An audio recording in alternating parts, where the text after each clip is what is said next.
Right, hello, and thank you all for joining this webinar this afternoon. It's with great pleasure that I get to introduce Louise Bazalgette from the NSPCC, who's running this afternoon's seminar, which is looking at the emotional well-being and mental health of adopted and looked after children.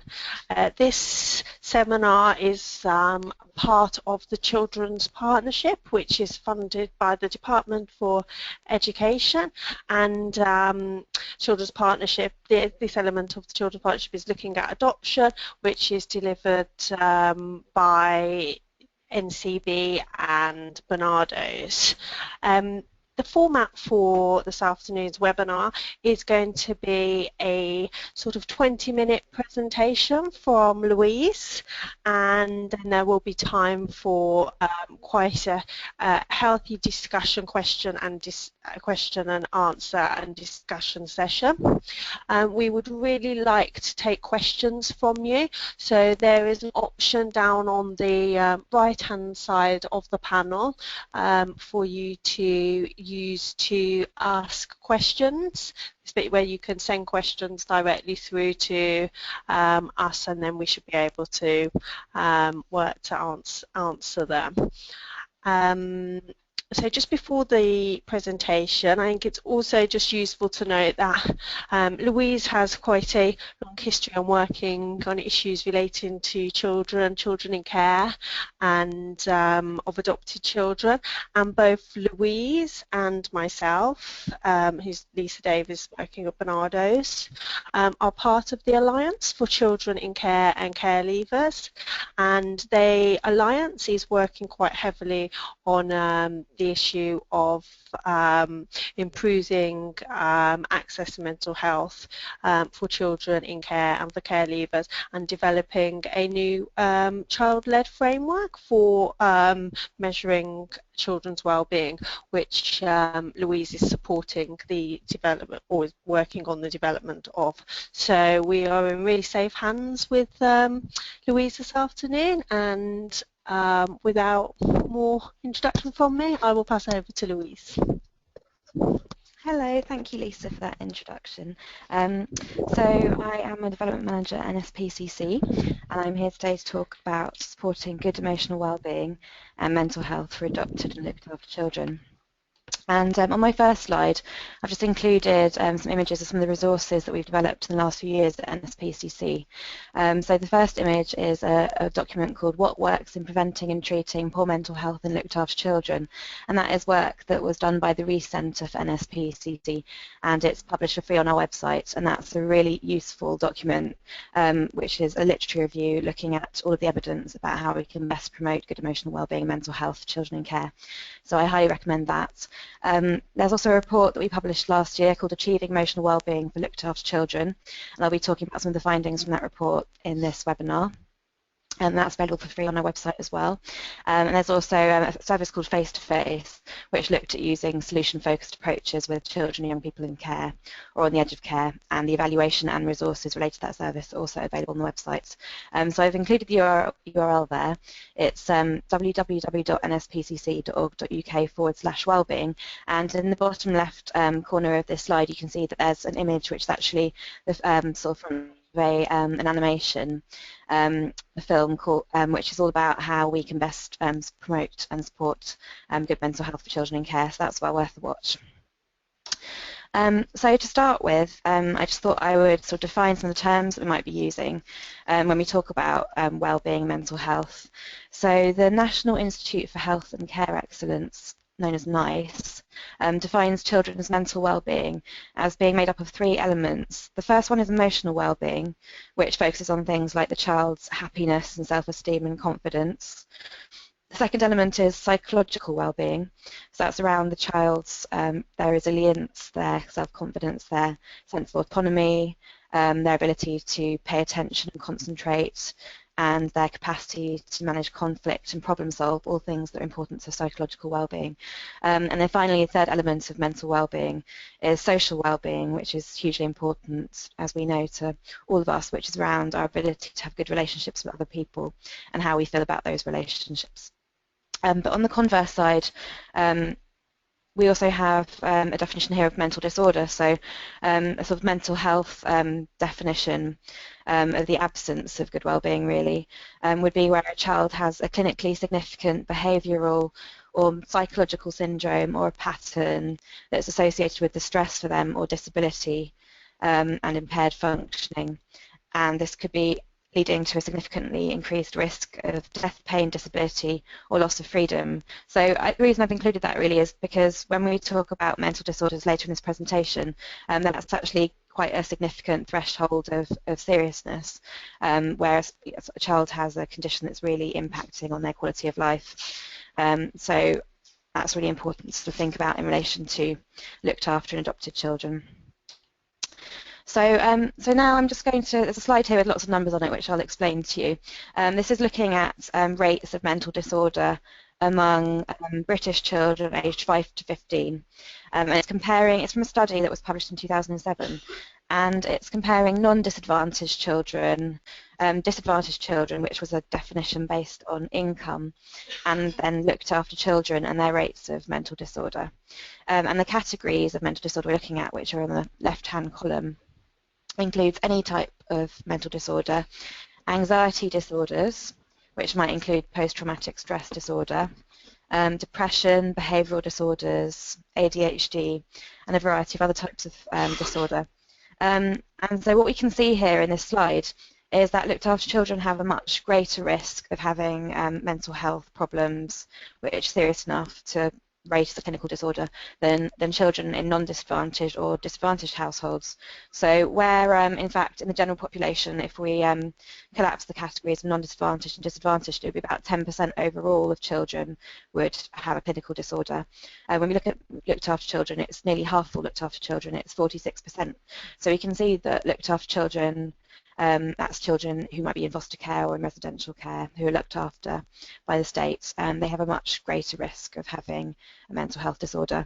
And I've also circled behavioural disorders because we can see there's also a very high rate of looked after children who have behavioural disorders, which would be sort of behavioural problems. And that's 40%. So clearly these are issues which are really going to impact on the lives of children in care, and it's really important that we think about what those needs are and how we support them. So the next slide, because this presentation is about looked after and adopted children, is looking at rates of difficulties among adopted children. Now, in this table, it's a slightly different definition. Rather than looking all the way at the sort of threshold of clinical disorder, which we talked about on the first slide, on this slide here, it's looking at a different measure, which is based on a tool called the Strengths and Difficulties Questionnaire. And this is a screening tool for difficulties. And the way the tool is used is that a carer or a child themselves will fill out the tool, and it will ask them questions about symptoms they might have. And then these symptoms are looked at in 4 areas. It might be emotional difficulties, conduct difficulties, hyperactivity, or peer problems, and you then get a total score out of 40, which is a total difficulty score. And there's a cut-off point, which is that if you score 17 or above, that's an abnormal score, which indicates you're quite likely to have a mental health disorder. So it's not saying you definitely do, but it's an increased risk. And so here, this table is comparing British children aged between 5 and 15.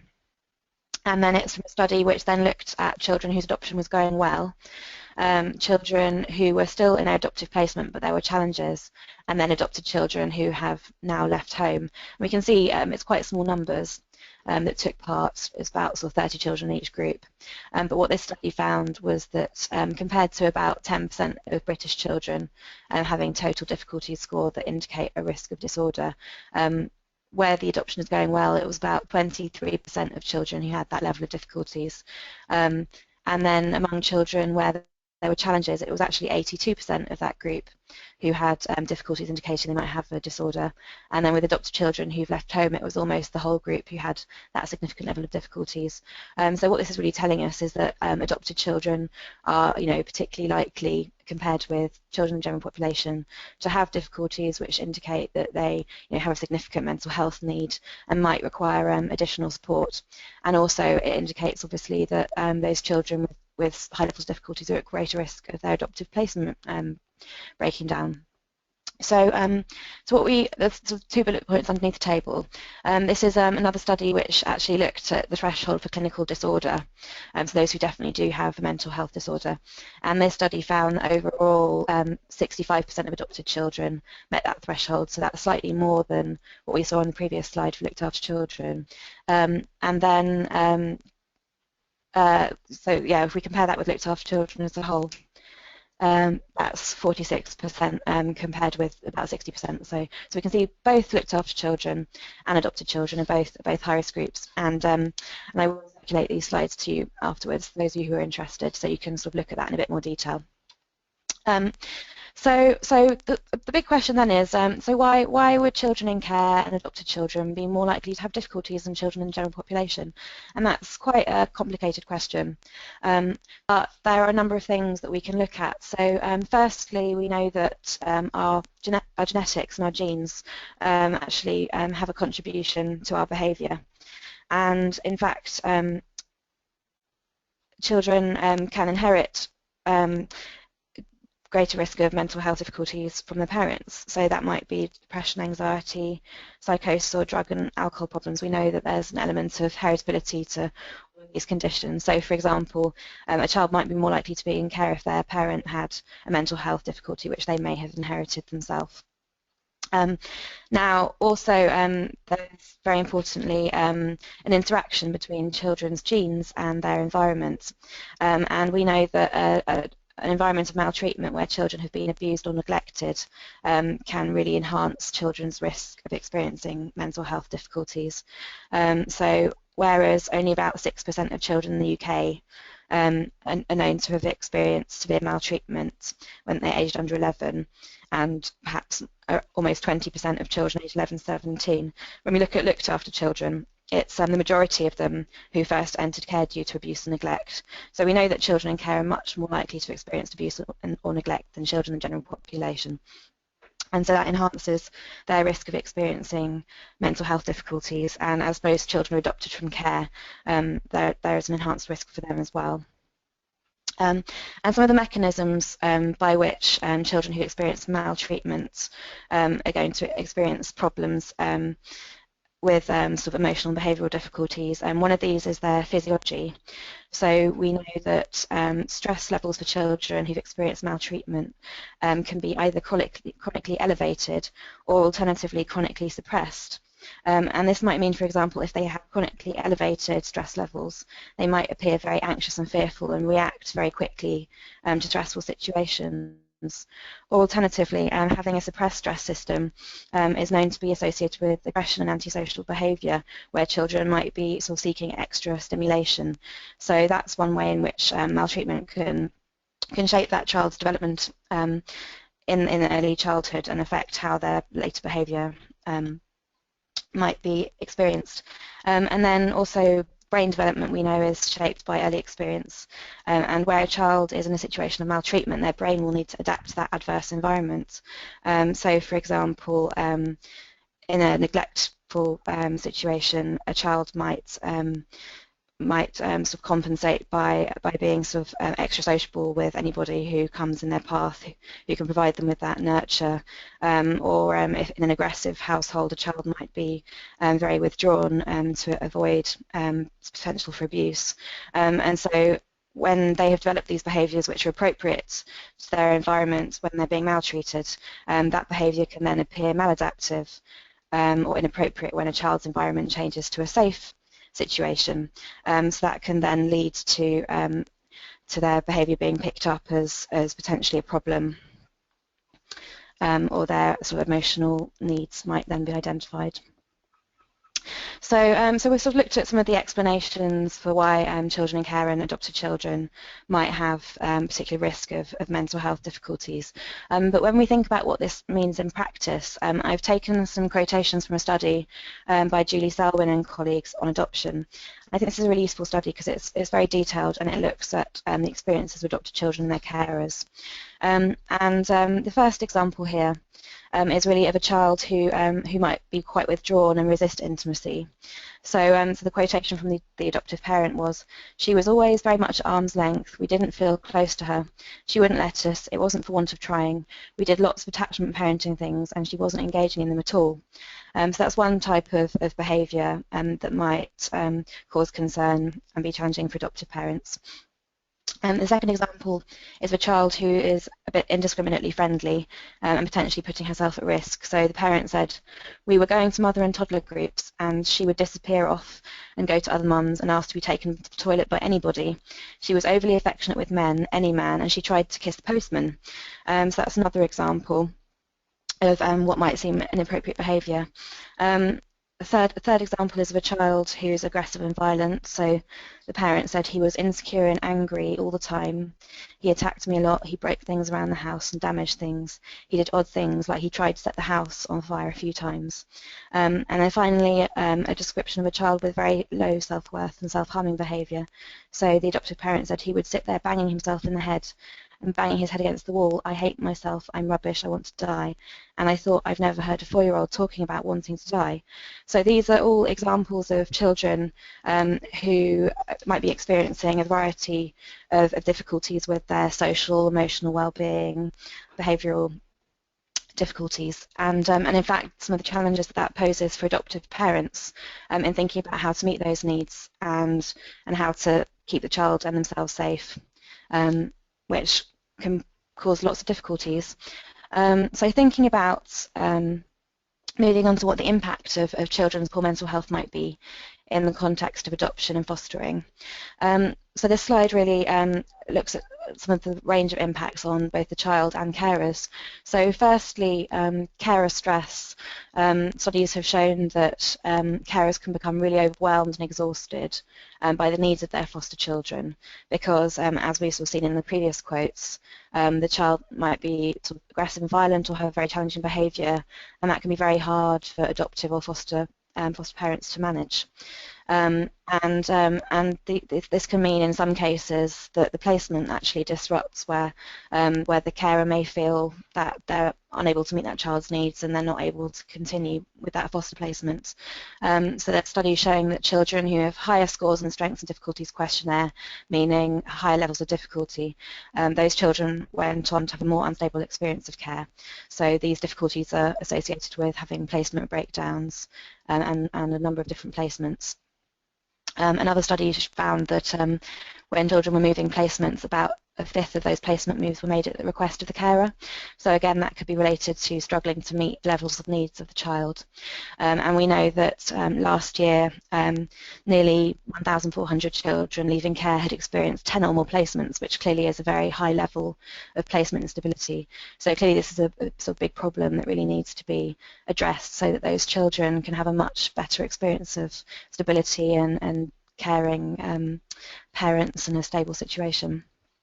Then looking at adoption disruption, it's a similar picture in that children with higher levels of mental health difficulties are at greater risk of placement disruption.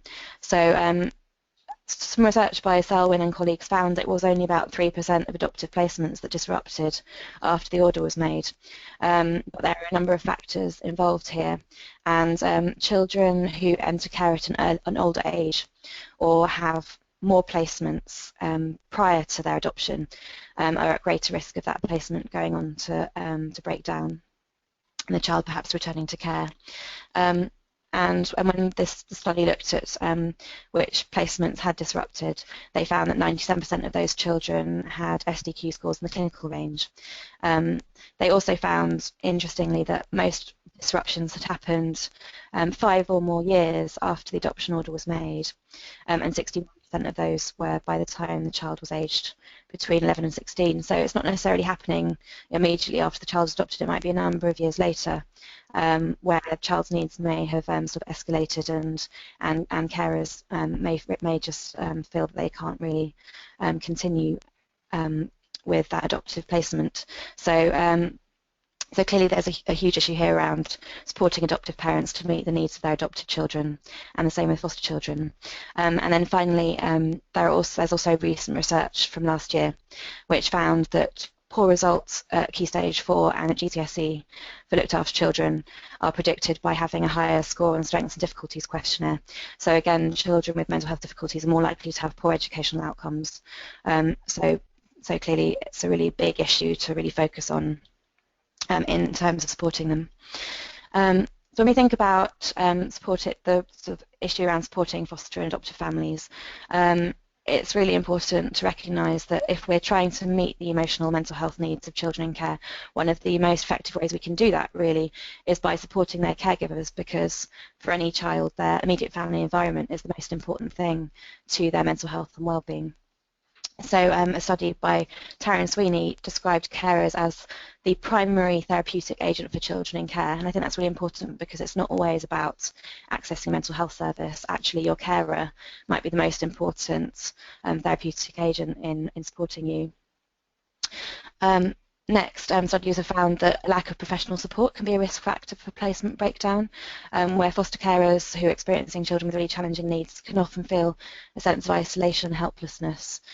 So clearly it's really important to prevent that situation from arising. And a similar finding from Selwyn's study was that adoptive parents can really struggle to access professional support. And they found that where children's adoptive placements are disrupted, a high number of adoptive parents had sort of assessments indicating that they had post-traumatic stress disorder. So clearly caring for children who have their own significant mental health needs can actually have a real impact on the mental health of their carers as well. So it's clearly crucial that we really support the carers of looked after children so that they can meet their needs. Now on this slide, I've just taken an image from the report that I mentioned at the beginning, which is freely downloadable, titled "Achieving Emotional Wellbeing for Looked After Children: A Whole System Approach." And what this really describes is how what would like the system to look like really, and all the different dimensions that go into supporting the mental health and well-being of a looked after child. So at the centre of the image we have the child or young person themselves, and then there's a circle around that child or young person which is representing their carers, and really just the importance of their carers in their kind of immediately meeting their needs.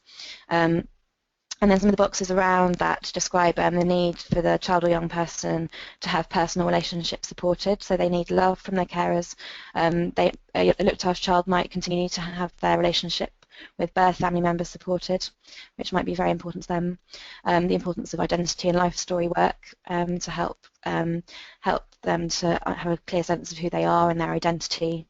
And then on the right-hand side, there are a number of boxes looking at the importance of formal support both for the child and for the carer. There might be a variety of things like the foster carer supervising social worker who can support the foster carer to be reflective and to be sensitive to the child's needs and to manage their own stress in caring for a child who might have significant needs. And then also the importance of children and adolescent mental health services to provide consultation for carers and therapeutic support for children and young people. So clearly it's not just about carers and the child. There are whole systems of support that we really need to make this work and to support the carer in their role of caring for that child. And so this slide here looks at evidence-based interventions, and this is the findings from one of the reports that I mentioned on the very first slide, which was by people at the Reece Centre by Nikki Luke and colleagues, and that report was about what works in preventing and treating poor mental health in looked after children. And a really clear message from this report was sort of looking at the evidence for the variety of things that have been tried and tested in working with looked after children. Some of the most promising interventions are actually delivered via the caregiver. And they say that indirect approaches were largely based on a combination of attachment theory and social learning theory. A number of the caregiver training programs followed principles of relationship building through caregiver sensitivity and attunement.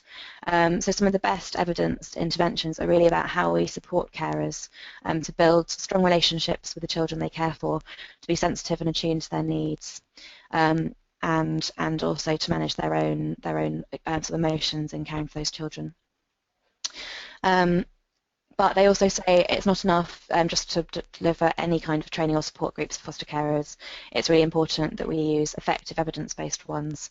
And I've listed here on the slides a number of some of the more promising interventions which have strong evidence behind them.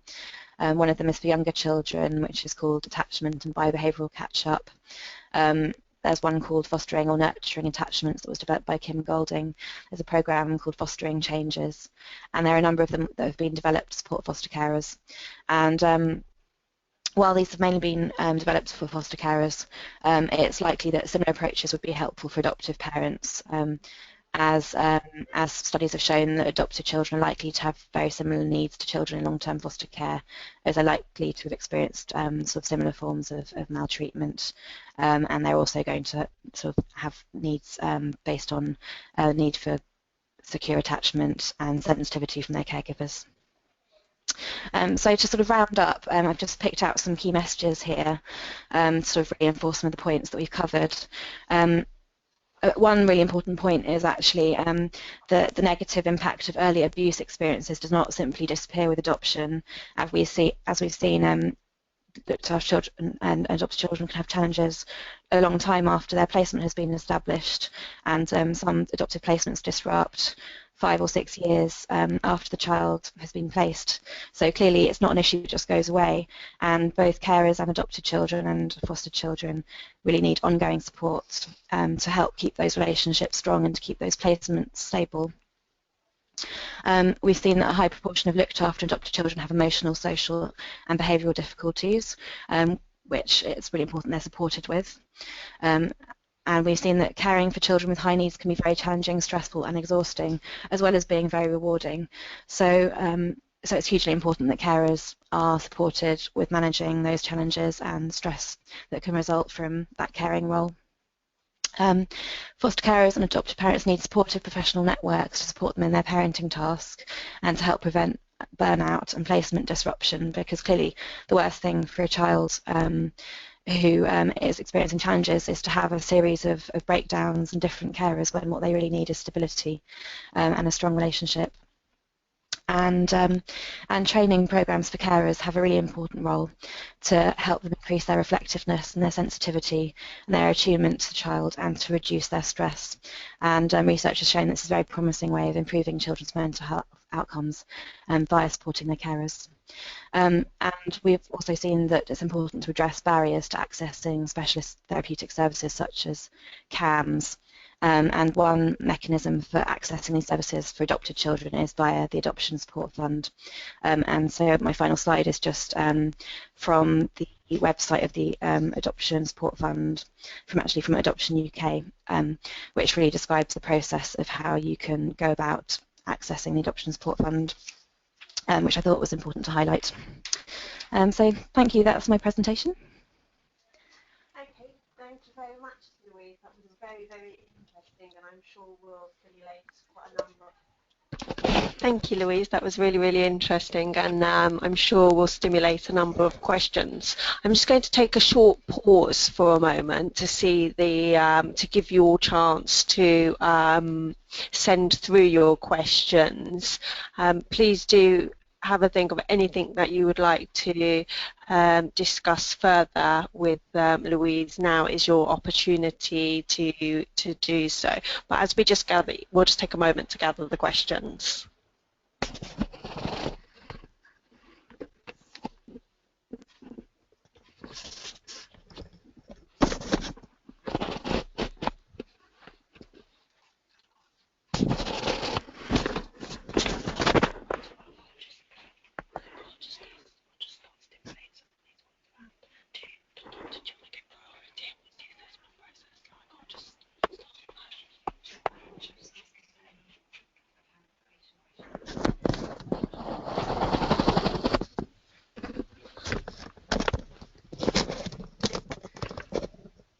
Hello, it's Louise here. I just thought I'd ask if anybody actually had any clarification type questions about anything that I had already covered in the presentation. So if you do, then please do type those into the box on the bottom right-hand side of your screen in the toolbar, and then I'll be able to answer any of those clarifications. Thanks.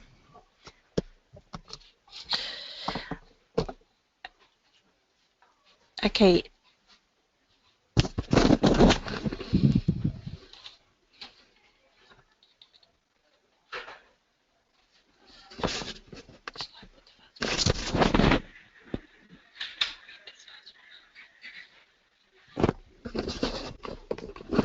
Okay, one of the first questions is around, is there any stipulation about what the Adoption Support Fund money can and can't be spent on?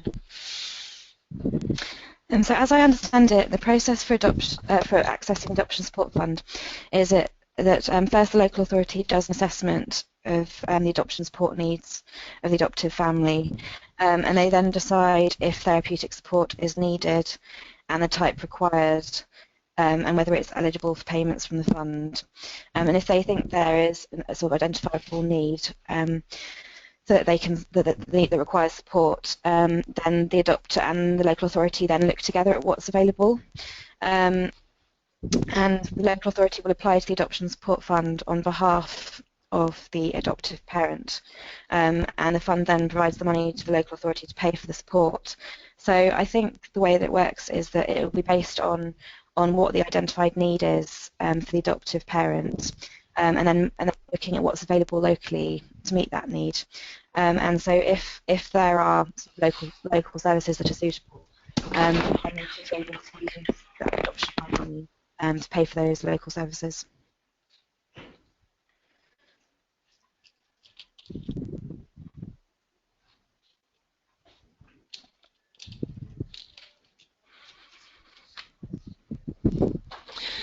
Okay. I hope that was helpful. There is another question around CAMS, Children and Adolescent Mental Health Service teams, and the need to consult with carers in a responsive and flexible way, and whether there should be national recognition of this. So I agree entirely with the vision. I think sort of what I tried to describe on the sort of image on the slide earlier was the really important role of CAMS as a sort of consultation function for scaling up foster carers and adoptive parents and supporting them in understanding what the child's needs might be and how to meet those needs in a practical sense. And in fact, there are a lot of CAMS teams out there that have a specialist role in working with adoptive and fostered families and providing this consultation function, but it really does vary between areas whether they're funded to do that particular work. It does seem to be a bit of a postcode lottery, but I think CAMS can have a hugely valuable role in doing that work, and I agree that there should sort of be more of an emphasis really on the importance of that form of support for foster carers. Okay, I hope that answers that question. So moving on swiftly. So there's a question around, is this presentation available to schools? Because there is some suggestion that schools are unable to give appropriate support to these children and families. So what do you think the role is? How much information do you think schools are getting, and how are they able to support children and families? I mean, I agree again that schools have a really important role, and in fact, I know the Reece Centre has been doing quite a lot of work in this area, looking at the role of schools in working with fostered children. And in fact, there's a statutory requirement that every area has a virtual head teacher, and they are responsible for promoting the education of looked after children. And in some areas they do a lot of outreach work with schools to provide training to schools to help them understand attachment and different sort of theories which would support them in understanding the needs of looked after adopted children. In fact, this is probably a good time to mention that there are resources available from the Research and Practice website. I will just see if I can get these up. Where there are lots of really practical guides available. So it's the URL is fosteringandadoption.rip.org.uk, and there are lots of guides around understanding attachment theory, understanding how to sort of meet the needs of foster children. And I would suggest that if you are in contact with schools, that you direct them to these resources, as they could be also very helpful in skilling them up.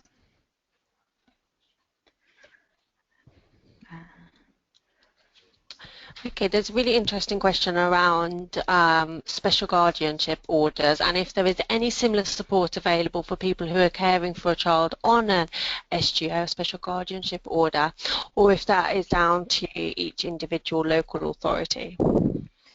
So as I understand it, the Adoption Fund is specifically for adopted children. So I really think with special guardianship, down to the individual local authority to have their own policy on how children on a with a special guardianship order are supported.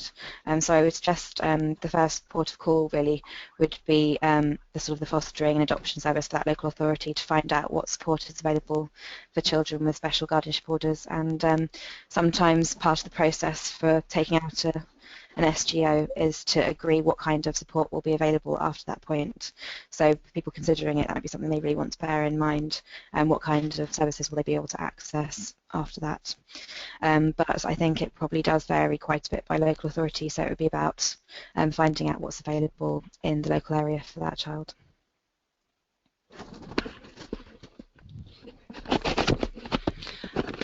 Okay, thank you. I mean, do come back if you have any additional clarifications or questions to follow up. But other than that, we'll keep taking the questions in turn, because there's lots of really interesting discussion now. So the next question is, Louise, are you aware of any joint social care and CAMS projects or services across the country set up to meet the needs of looked after children or adoptive young people and their carers?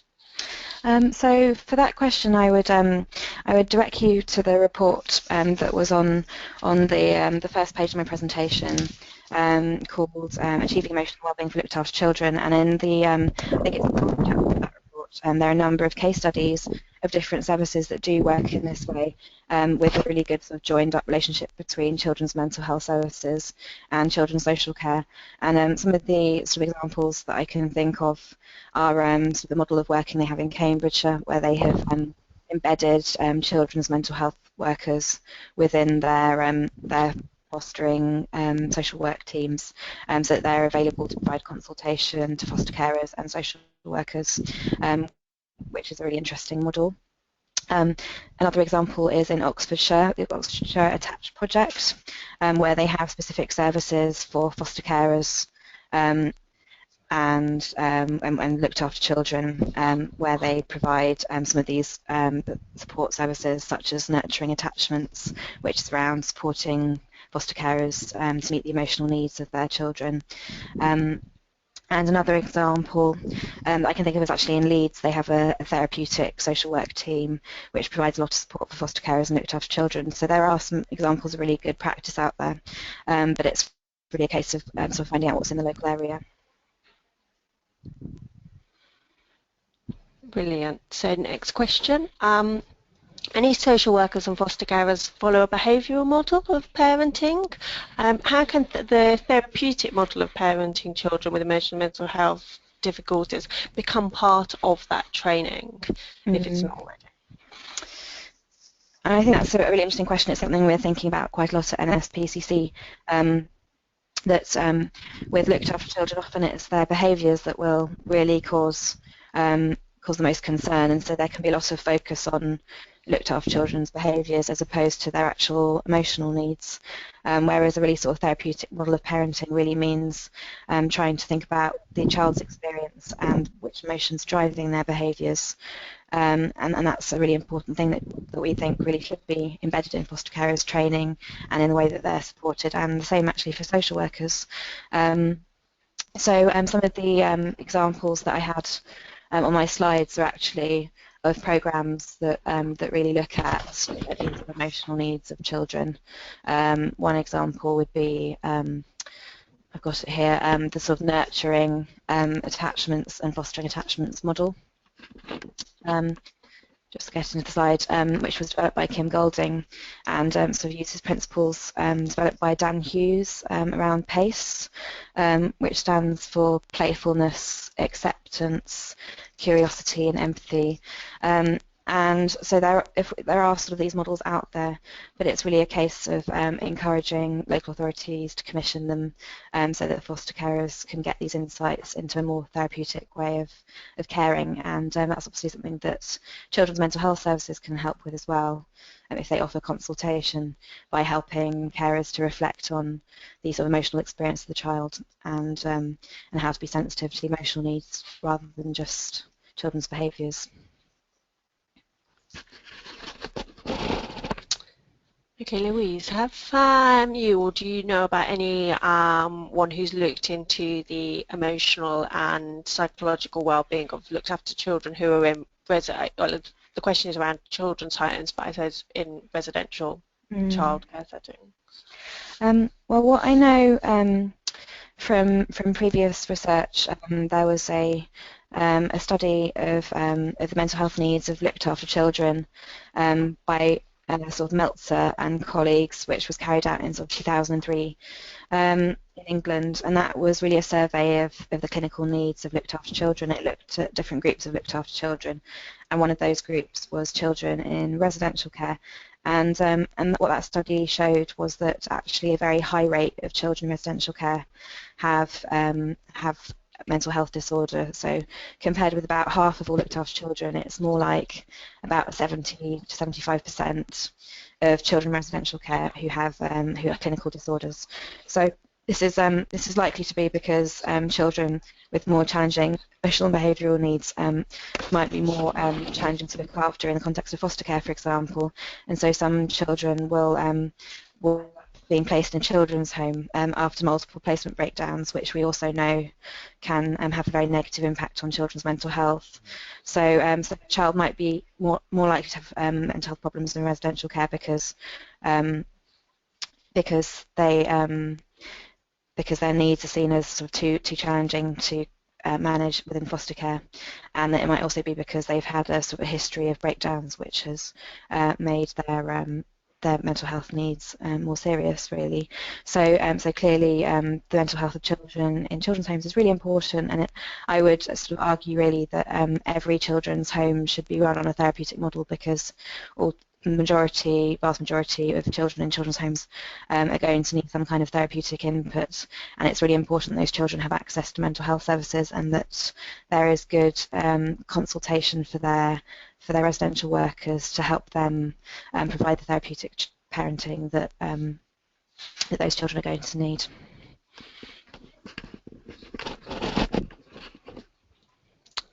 Okay, there's another question around ensuring that children in care and the carers are assessing early and accessing the interventions early, as there is concern that the receiving funds could delay the support that is needed.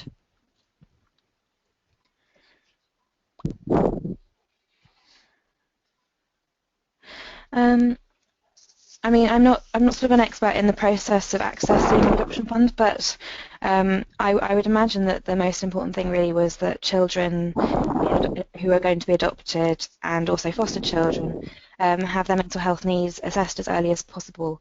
So clearly, when we don't know what the child's needs are, it's very hard to know how to meet those needs. So a really important thing would be that assessment for support happens as early as possible. So I guess that would be a case of sort of trying to access support from the adoption fund sooner rather than later, and perhaps even sort of preemptively trying to access it before things get really bad. But clearly this would be based on the capacity of local services to respond, so I understand that there might be delays and difficulties in accessing that funding.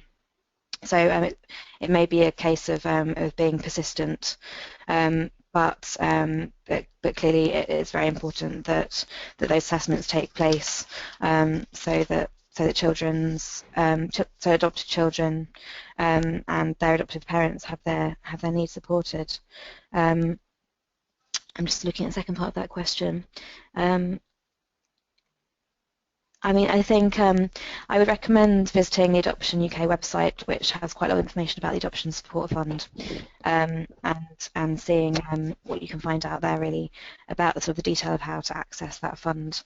But it does seem like it's at the discretion of the local authority to decide whether the carers have specific needs that require support from that fund. So it requires the local authority to perform that assessment first and to agree that there are needs that must be met. Brilliant. Okay, there's another question now, which is around the new regional adoption agencies and how these may affect the service provision in the future. I mean, I would say with that one, obviously, regionalised adoption. I think as I understand it, the main purpose for this is about increasing the pool of adopters that are available to children who require adoptive families. So in relation to support for the mental health and emotional needs of adopted children, I expect that will still be arranged on a local authority basis, but clearly there could be some real opportunities from a regionalised approach in terms of sharing best practice and increasing access to support services. So I think that could be really exciting, and I hope that will sort of increase awareness of adopted children's emotional mental health needs and hopefully improve access to support. But obviously it's only speculative because we'll have to wait and see what happens really. Okay. Next question. What training or resources are available to schools to use their pupil premium, which could be used to support educational attainment, not emotional well-being? Which seems to be used to support educational attainment, not emotional well-being. I mean, as I understand it, the pupil premium it's really at the discretion of the school to decide how that's spent. So if a child does have emotional and mental health needs, there could be a very good argument for using the pupil premium to support those needs, because as we've seen sort of earlier in the slides, children who have higher levels of difficulty with their emotional well-being and mental health are at greater risk of poor educational outcomes. So clearly supporting a child's emotional and mental health is likely to contribute to their educational attainment by making them more able to learn. So there is sort of no reason whatsoever why you couldn't spend the pupil premium on supporting emotional wellbeing and mental health. But as far as training and resources, I would probably have to get back to you on that one because I haven't sort of looked into that myself.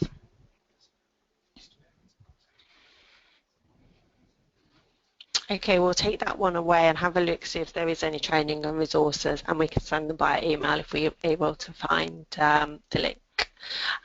Follow up, and the next question is, do you think the issue of contact with birth families plays a significant role in the stability of foster placements? So based on my conversations with local authorities through the project I mentioned earlier around system change to support good emotional wellbeing and mental health for children in care, it does seem that that contact with birth families is really very important to looked after children. I mean, some looked after children won't have a good relationship with their birth family and they won't want to continue that relationship, but for some looked after children, their birth family members continue to be very significant in their lives, and this can actually lead to placements breaking down if contact isn't well supported, because the child feels that, for example, they need to run away or sabotage a placement so that they can return to their birth family, or to sort of emphasise their distress. And in other cases, where inappropriate contact is maintained with birth families, that can lead to children sort of being further maltreated through sort of inappropriate sort of emotional abuse, etc.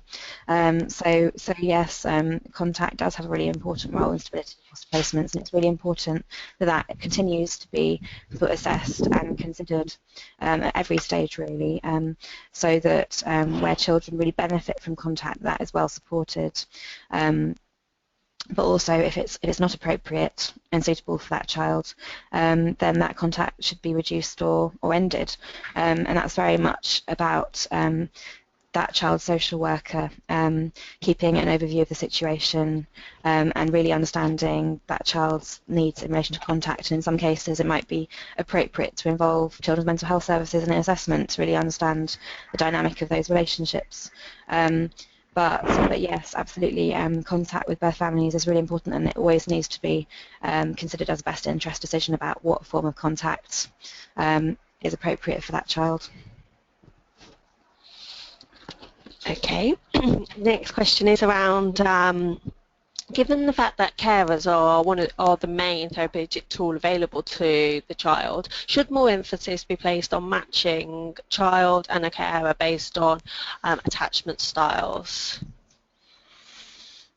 I think that's a really interesting question, and I think there is a lot of work to be done, really, on understanding kind of the attributes that are needed from foster carers to ensure that they're able to provide the care that children need, and actually good matching, so that some carers will be very resilient and very able to meet the needs of a child with more challenging needs, and other carers may not be able to meet those needs. And also attachment styles, as sort of mentioned in the question, can be a feature where you'd want to see a good match there between the carer's attachment style and the child's attachment style. And I think all local authorities really know the importance of matching, but it tends to be challenges around the pool of availability of foster carers. So I think I completely agree that we need to get better at matching foster carers and children. But there are lots of other issues that we need to solve as well, like having a bigger pool of foster carers so that we can be more selective about which children are matched with which carers. And I think actually doing much more assessment of children's needs at the outset so that we really understand which care will be best for them, and we're better able to make those matching decisions. So I completely agree with that question.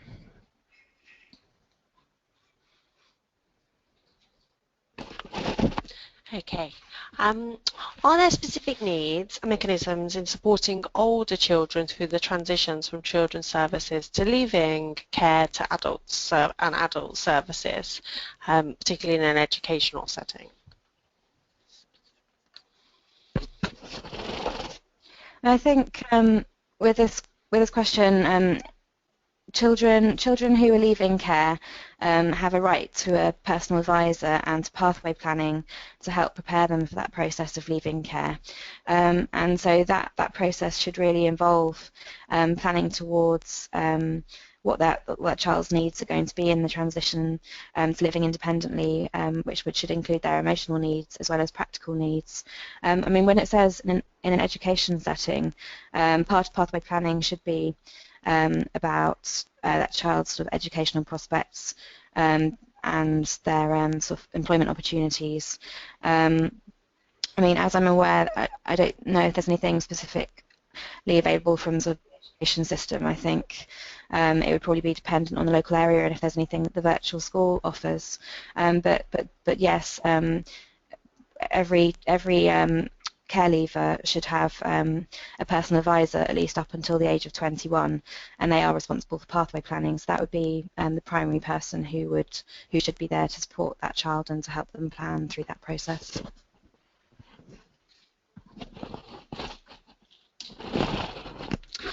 Okay. Is there any final questions, so we're down to the last 4 minutes before I take the opportunity to thank Louise for her stimulating and interesting presentation, and also to thank you all for participating in this webinar and sending through quite what I can think is just really interesting and thought-provoking questions. It is, oh, it looks like there is one more question that we just want to ask.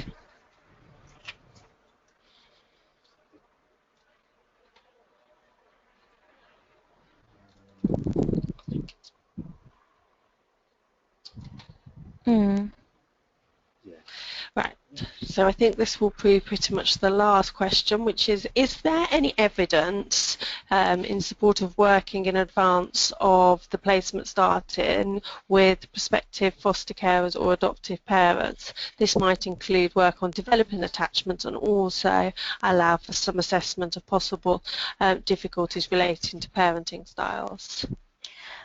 I'm not personally aware actually of a lot of work taking place in that area. I think it's a really great question, because I think it would be fantastic if every placement started with a really thorough assessment of that child's needs, really careful matching process, and then preparatory work with prospective foster carers or adoptive parents to think about what that child's needs are going to be, and to really help in the outset of that placement with establishing that relationship. And I think that's something that we sort of identified in some of the various reports. The Re-Centres report and the report that I published really was around it's really important of supporting those relationships and really looking at that new relationship as something that's potentially fragile but potentially fantastic, and with the right support you can really make sure that that child's placement is going to be strong and stable, and with the foster carers really meeting their needs. But I'm not really aware, unfortunately, of any sort of existing work that really focuses on developing the attunement sort of prior to placements, which might be a really sort of nice way of doing it. There are lots of practical difficulties, I think, with placements happening in emergency situations. It's not necessarily easy to do a lot of preparatory work, but some of the sort of interventions that I referenced on the slides, such as attachment and biobehavioural catch-up intervention, fostering changes, and fostering nurturing attachments, are about helping foster parents to develop attunement for children once they're in placement. So there is work available sort of post-placement, but I'm not really aware of much work that's been done pre-placement, so that seems like a really sort of fertile area for future research potentially. Okay, so that just leaves me to thank Louise once again for her presentation, and to thank you all for participating in this webinar and asking your questions. It's been a great pleasure to be with you this afternoon, and look forward to you joining another webinar in the future. Thank you.